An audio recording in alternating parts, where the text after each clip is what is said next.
They were once the faces of wholesome American entertainment, a brother-sister duo that brought joy to millions. But behind those dazzling smiles, Donny and Marie Osmond were quietly unraveling. For over a decade, their Las Vegas residency gave fans the illusion of harmony. Yet by 2019, their relationship had deteriorated so deeply they couldn't even pose for joint promotional photos.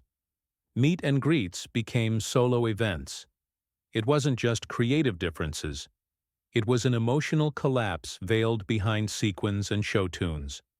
And then came the lawsuit, a bombshell that revealed allegations of greed, manipulation, and betrayal. America's beloved siblings, whose bond once felt unbreakable, were now strangers standing on opposite ends of a courtroom. It's shocking to think how this all began with such innocent ambition. Marie Osmond, the only girl among 9 children, grew up in a tight-knit Mormon household in Utah. While her brothers rehearsed, she stayed home with their mother, soaking in melodies like air. The music was always there. Even when she wasn't on stage, it ran through her veins.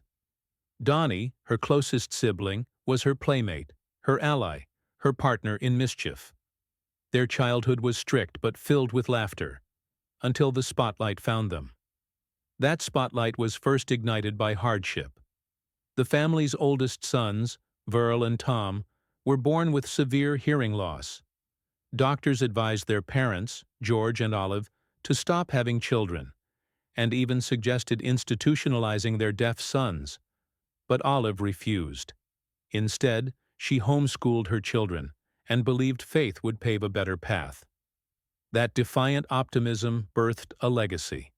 Their attempts to raise money for hearing aids became stage performances, then television appearances, and eventually global fame.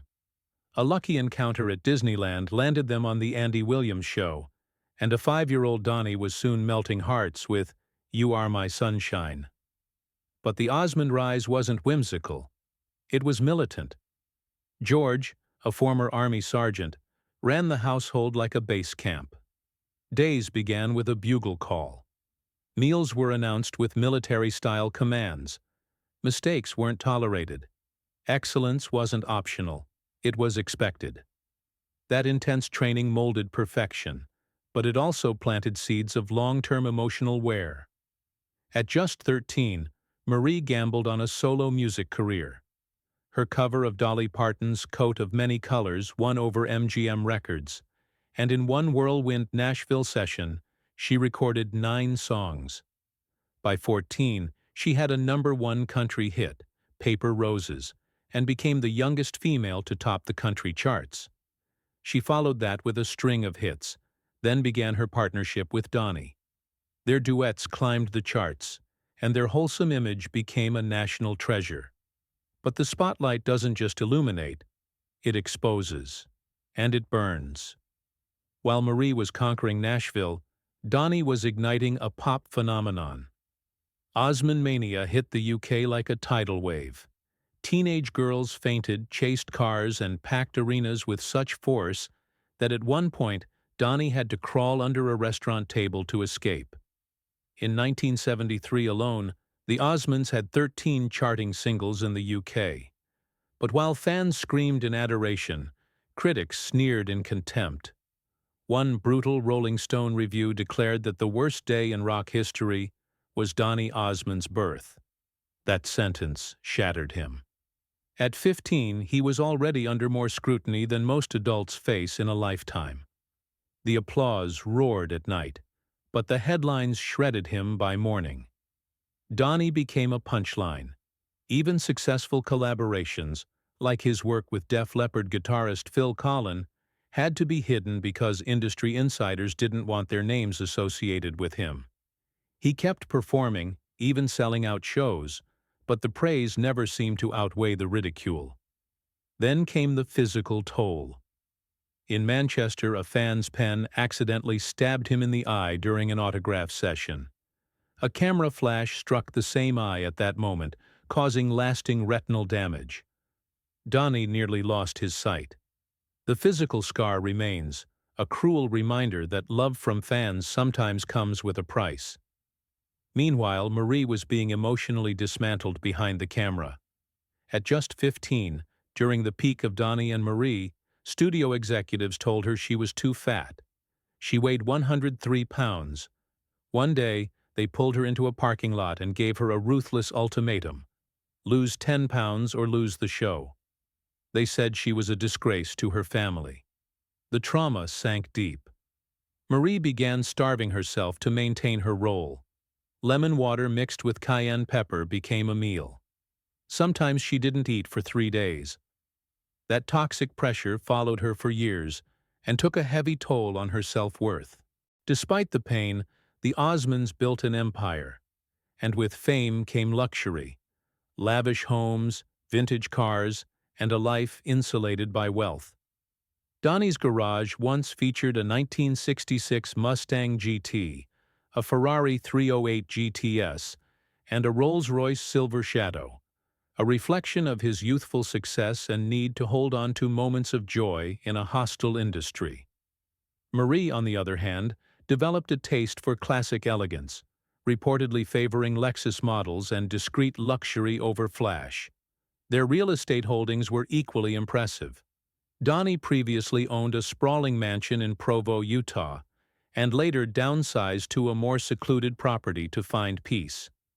Marie's luxury Utah estate with mountain views, complete with a private theater and music room, became a haven during difficult times.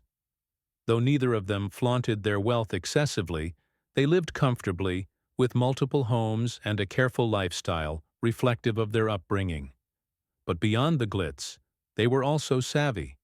Donny invested in entertainment tech startups and took creative control of many of his later projects. Marie, meanwhile, became a co-founder of several businesses, including skincare and doll companies. Her collectibles line with QVC was a multi-million-dollar success.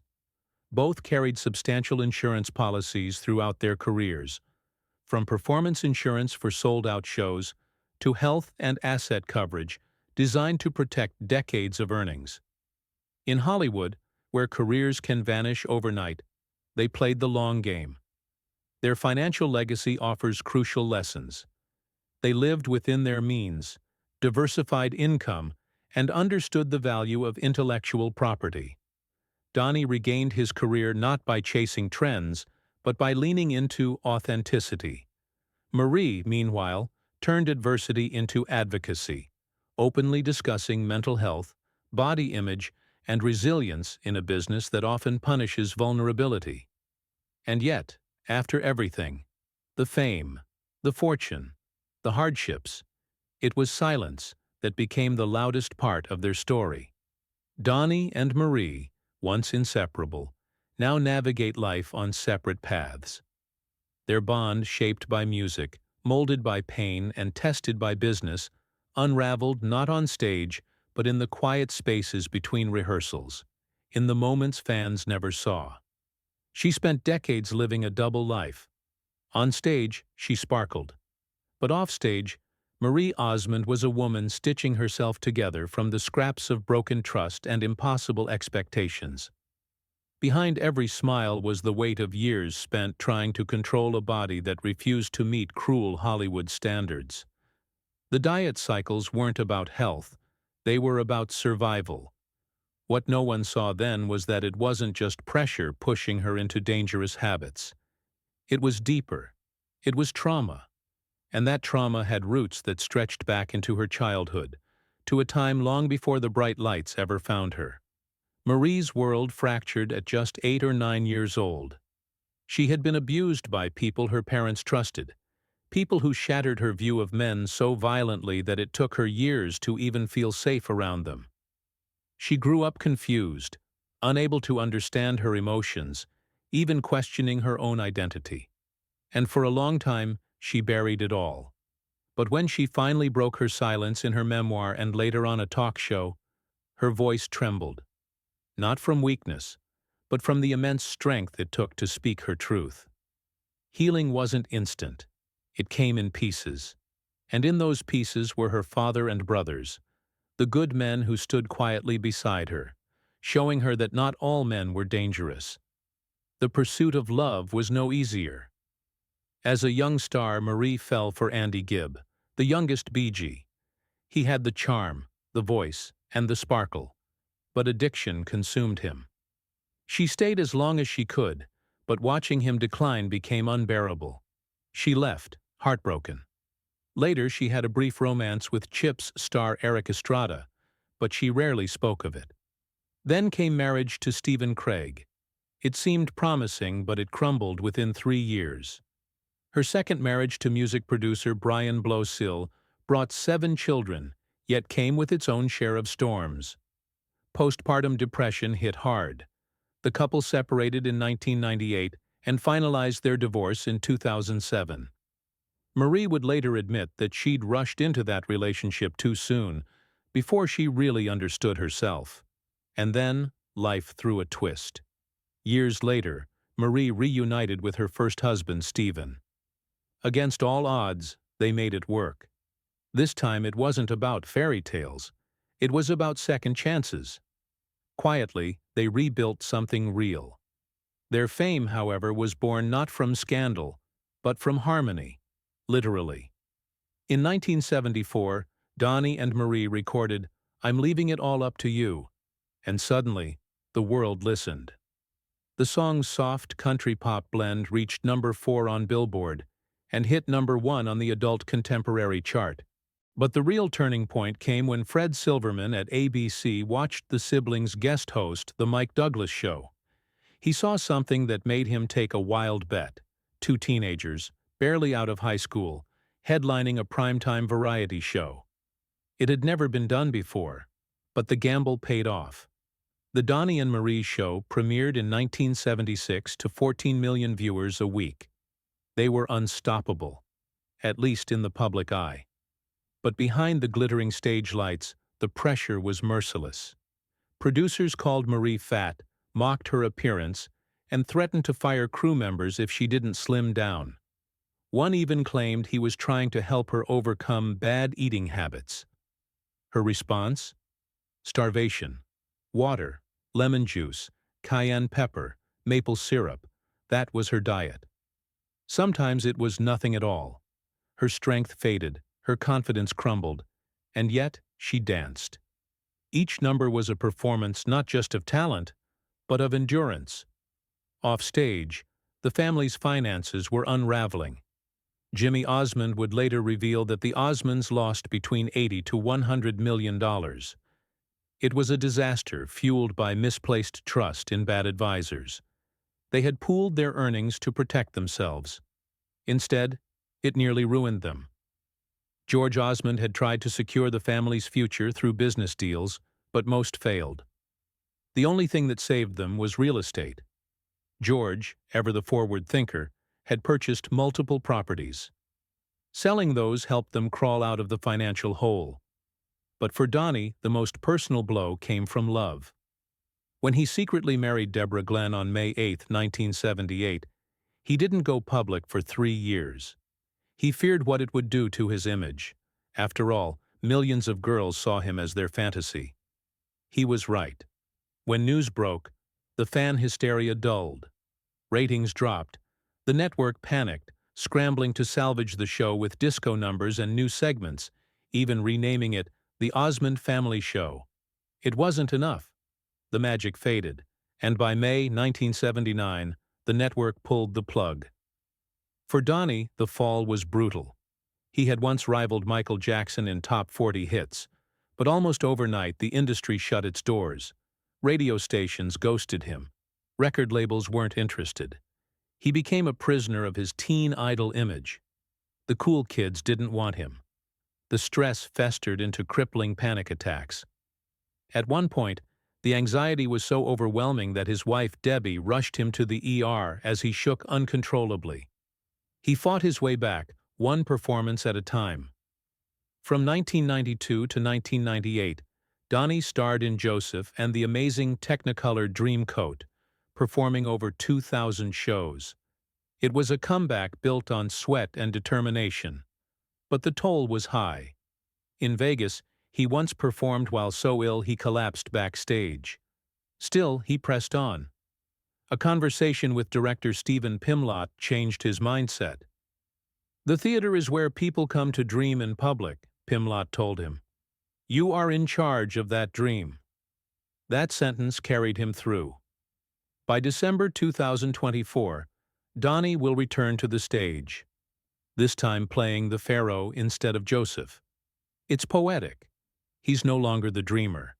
He's the ruler of the dream. Meanwhile, Marie made a quiet but powerful return to country music. A Nashville executive at Capitol Records took a chance on her, pairing her with Dan Seals. Their duet, "Meet Me in Montana," hit #1 and earned them CMA's Vocal Duo of the Year.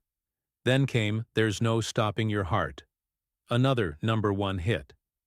She proved she was more than a teen idol. She was a survivor who could reinvent herself. For years, their smiling faces had lit up the Flamingo, their names etched into the very fabric of the Strip. But behind those neon smiles was a bond unraveling at the seams. Fans had suspected it long before. The split, meet and greets, the separate promo photos, the silent car rides after explosive rehearsals. This was more than just creative differences. It was the slow drift of two lives that had grown too different to merge again. Marie had hinted before that she felt overshadowed. Now, she was done playing the part. At the height of that 11-year Vegas run, Donny and Marie weren't just performers. They were a financial powerhouse. Reports estimate that the siblings earned up to $1.6 million per year each, totaling over $35 million from that residency alone. Marie's real estate moves also reflected her growth as a savvy investor. She purchased a stunning 4,700-square-foot home in Orem, Utah, featuring custom interiors and sweeping mountain views, which now holds a value of $4.2 million, nearly double what she paid for it a decade ago. She also briefly owned property in Las Vegas, though she later sold it. Another symbolic step away from that chapter of her life. But her financial portfolio doesn't stop at real estate. Marie's entrepreneurial spark turned her love of dolls into a multi-million-dollar empire.